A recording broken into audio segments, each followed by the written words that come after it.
Hello, this is Jann, and I'm going to answer some questions that I received from Carly Rivas. She has a lot of questions, but I'm just going to basically read over her question and go over them. So the first question was, how do we keep ourselves full and not go hungry from 6 a.m. until 4:30 p.m. during clinicals? So for this question, I would say make sure you eat a really good breakfast in the morning, a lot of protein.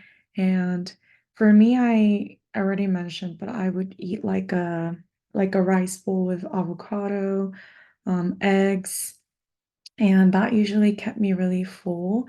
And it didn't give me a food coma because it wasn't like I didn't eat I ate brown rice with eggs and avocado and a little bit of soy sauce. So that really kept me full. And during the clinical, I mean, obviously we have lunch. So the lunchtime you will utilize to eat whatever some people brought their lunch, some people just purchased lunch from their cafeteria. And yeah, so um, I usually just bought lunch from cafeteria because I figured it's less stressful. I didn't have to prepare like lunch before the night before and or the morning of. So yeah, and a lot of the hospitals, their lunch, their food is not that expensive, unless you get like snacks or other desserts on the side. But the food, like usually ranged from seven to like $7, $8. If you got a lot like soup and stuff, then like maybe 11, $12. And yeah, and if you really feel like you need to eat something in the middle of, clinical, obviously you can, let your nurse know, um, and like maybe let your instructor know that you're gonna just go get a bite of your granola bar or protein bar and just go to the nurse's lounge and yeah, take a bite.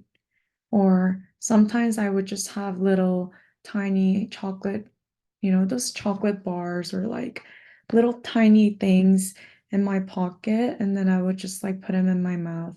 When I really felt like I was low on sugar, you just figure out ways to survive like that. So yeah, like you get your lunch so you won't be like dying from hunger. And obviously, right after clinicals, I would eat as soon as I get home.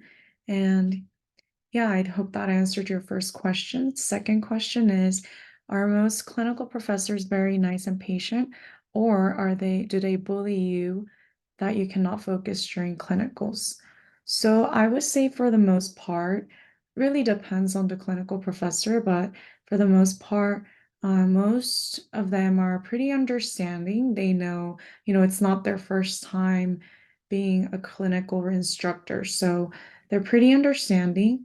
But yeah, for my first semester, first professor instructor that we had, she was a little challenging. I think some of them like to challenge you.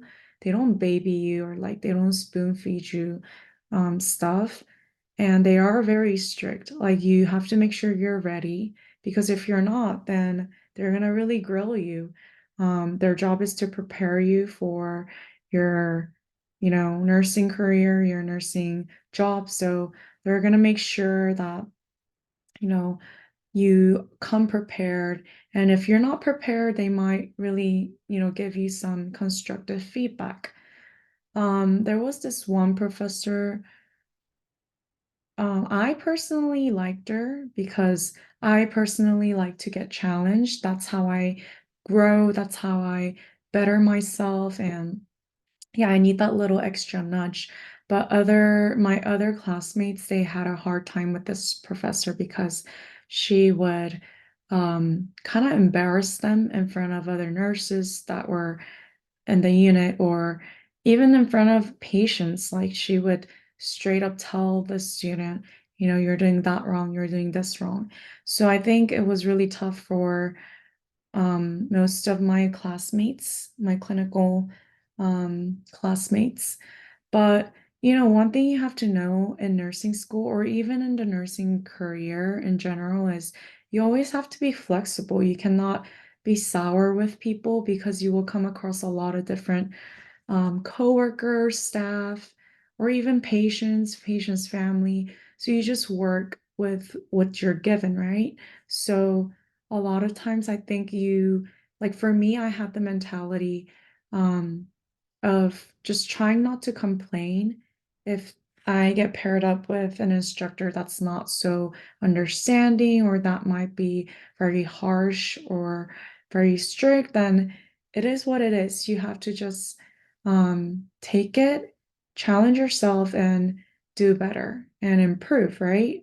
So I think this is how I look at it. It's so much better to have an instructor who gives you all these constructive criticism or feedbacks, or you need instructors to tell you what you're doing wrong.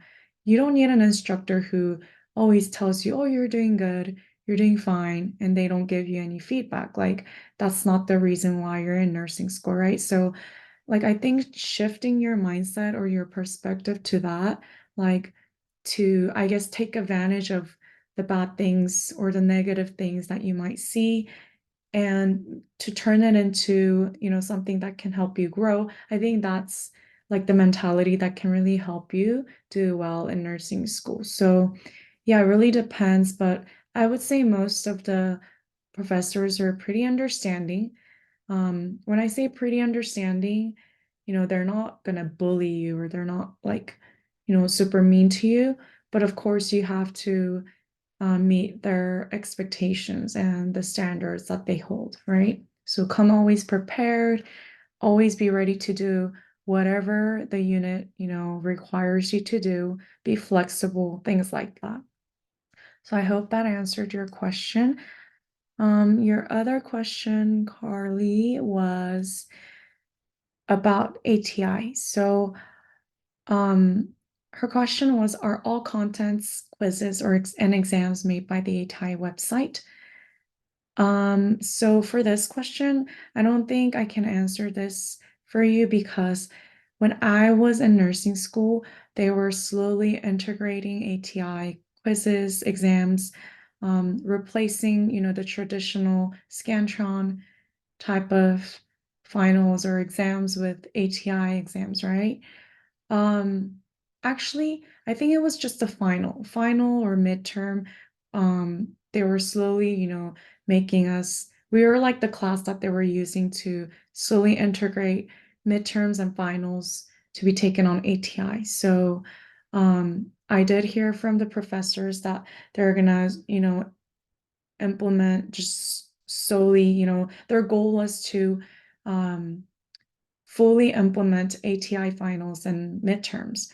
I don't know about the chapter unit exams, but finals and midterms, yes, that was their goal. So now um, it's been like almost a year since I graduated. So I don't know if they still, have classes that make you take the Scantron traditional written exams, or not written, but like, Scantron exams, or if they make you do ATI. So my guess is probably ATI because that's what their goal was.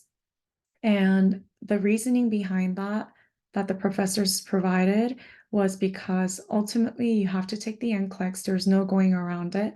And they want to prepare you as much as they can to be able to do well on, like computer exams or electronic exams, because that's how you're going to take the NCLEX.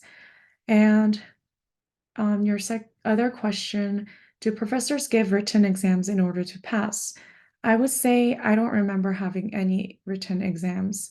The only exams that we had to write was the math calculation, the dosage calculation exams.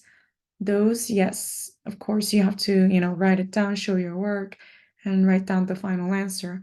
I think maybe in Dr. Ashby's class for the fundamentals in the beginning of the program, Yeah, she did give like three. I don't remember the exact number of questions, but like a couple, 3 or 4 extra credit questions. But I don't know if I can say that's a written exam because it was like, one word or like two or like a phrase, right?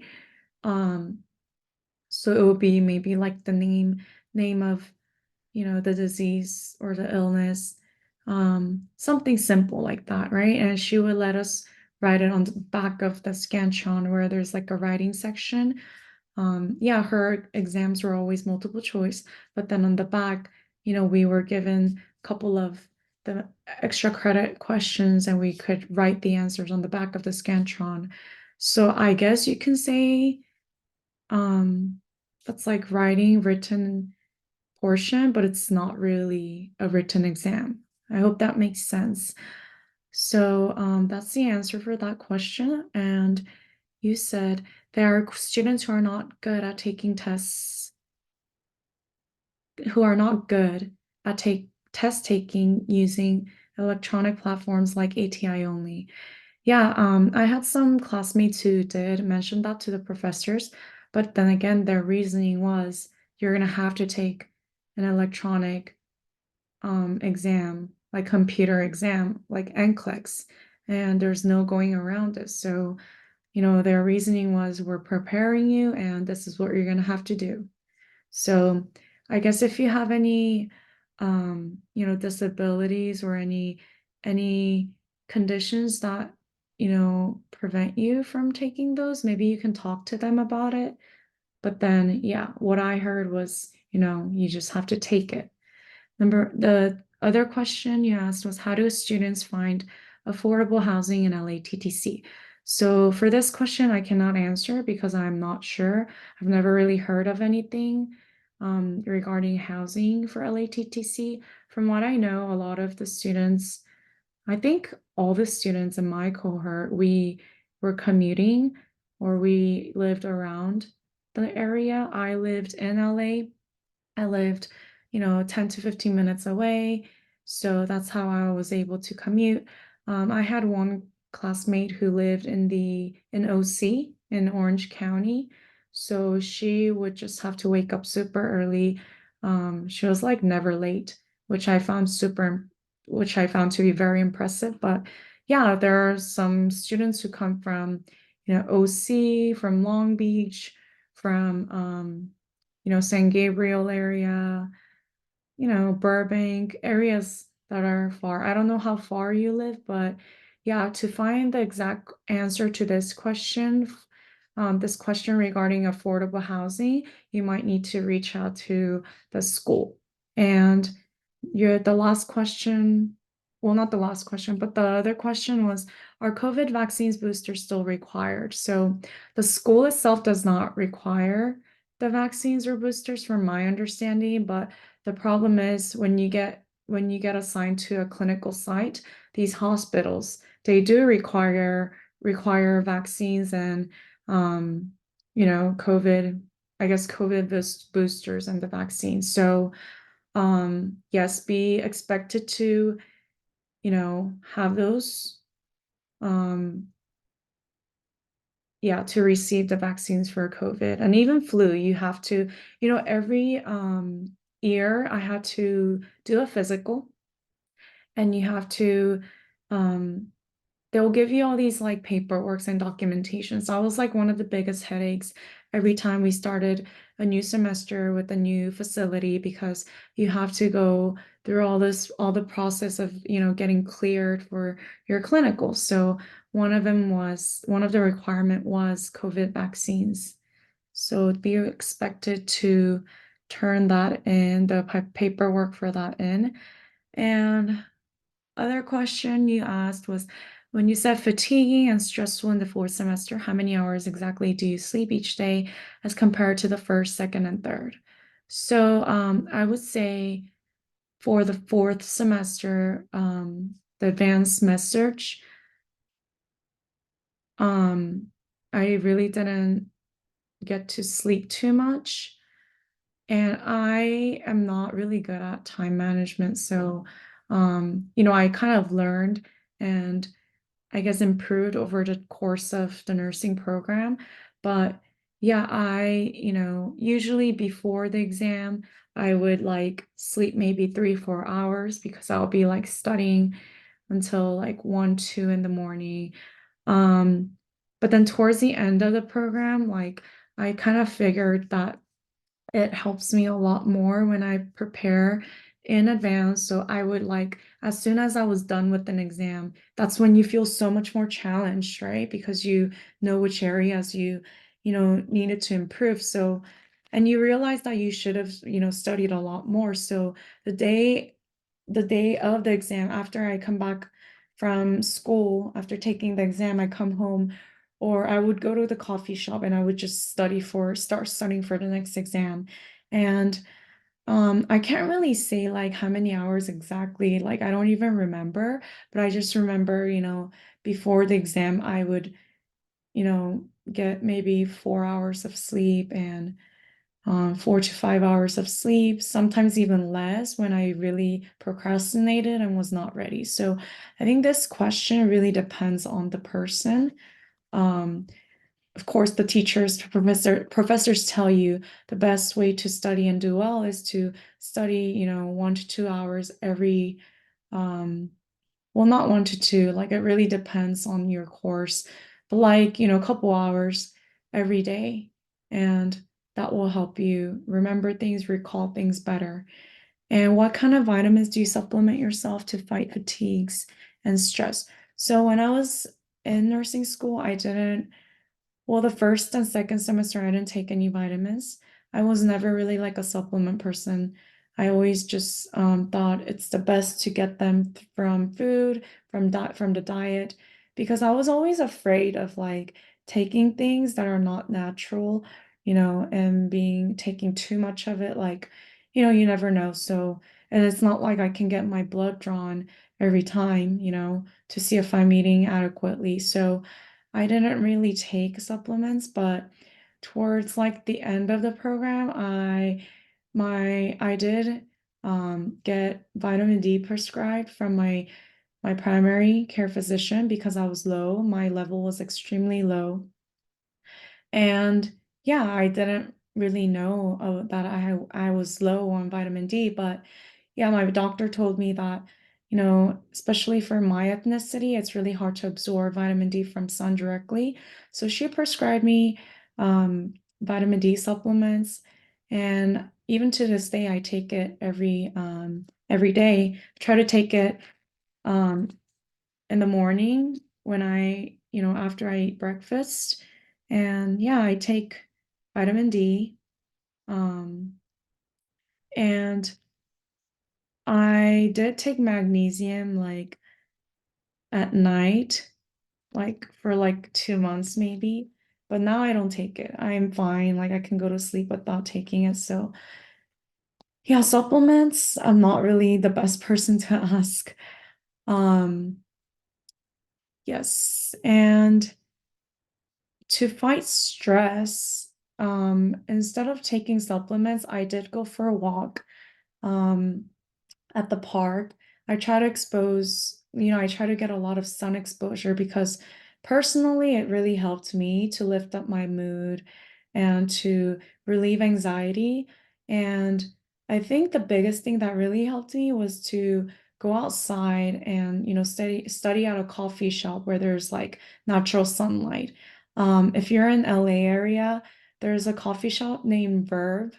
It's in downtown. They have a lot of, I don't know, when I just like go there and study, I feel less stressful, less anxious just because of the design, like the interior design and the lighting that they get. Yeah, so sunlight and like I guess going on a walk, like even if it's for like 5 to 10 minutes, that really did help me with stress. And a lot of people recommend like working out because it also helps you to be more productive when you work out. So that's another tip. And you said I'm worried about ATI, proctored exam, because they have time limits and we cannot ask questions on the virtual content. Um, yeah. It was pretty tough taking the proctor exams. Like you would get so anxious and nervous. But then if you really do the dynamic quizzes, they'll explain you how to do those once you start the program. But on ATI, they have all these quizzes and resources that you can use. So I think the best way to prepare yourself for the proctored exam is to do those dynamic quizzes because some of the questions will be like very similar and make sure you go through the rationales. If you get stuff wrong, go through them, take notes, and like try to remember it and retain the information. And you asked, what are the online question banks um, that helped you? So online question banks, um, I did. So like with my classmates, we did use Quizlet a lot. Um, Obviously, you're assigned with a book, right? With a textbook. I guess like the test bank from that same book, the publisher, that can also help you. But I strongly recommend ATI dynamic quiz questions because there's so many questions and just make sure you do all of it. Like do a couple every day, you know, and it'll really help you. And did you have a study partner? Um, so yes, I did have, I wouldn't say study partner, but I did, meet up with my classmates a couple times to study. But then again, like my biggest, um, I guess the biggest thing that helped me to study well and be productive was to go to coffee shop. Because when I went to these coffee shops, all these people are studying or they're like working on their laptops, and it just makes you feel like, it kind of forces you to be productive. And yeah, last two, three questions you have. How many have survived, made it through fourth semester in my cohort? So our cohort, it was really nice. I guess everyone kind of looked after each other. Like my clinical group, we really looked after each other and we really helped out. Yeah, so I heard from the staff and the professors that our cohort was one of the cohorts that had the most survival rate, I guess. Um, it's a total of 40 students in the beginning, right? At the start, we had about 20 something students, and it's really rare. If you look at the previous cohorts, there were like a couple that only had, you know, between 10 to 20. Yeah, but our cohort, we had 20 something, so they were really surprised. And does LHTTC have resources to support nursing students? I don't think they have like support specifically only for nursing students, but then um resources. I don't know what resources you're referring to exactly, but I would say no for this one because it's a community college. Um, they're not just a nursing school. It's like they have a lot of different programs. So resources, maybe there are, but I just didn't know and I didn't utilize them. You can, I guess, go to school and like find out, ask around, you might find some. Um, yeah. What is the rate of graduation in LATTC nursing school? This I do not have. You might be able to find it on their website. Yeah. How did you go around and become successful with the pediatrics memorization? So pediatrics is actually one of the um courses that I did not do well in. Um, yeah, it was just not. I really like med surg, advanced med surg. I like ICU and things like that, but I just knew from pediatrics course that I was not gonna be a peds nurse. I guess for memorization, I guess using index cards, um, just writing down after you like learn things, study, just get a piece of paper, blank piece of paper, write down whatever you remember and like try to see which gaps what kind of like things that you we're not able to retain, see the gaps and like go study those more and just like, try to expose yourself to the content and the information as much as possible. Things like that. Um, yeah. Sorry, I'm not the best person to ask when it comes to PEDS. So I think that answers all your questions. I hope this video helps. If you have anything that you're not really clear about or have any other questions, please let me know through the comments and I will try my best to answer them as soon as possible. Thank you for watching. Bye.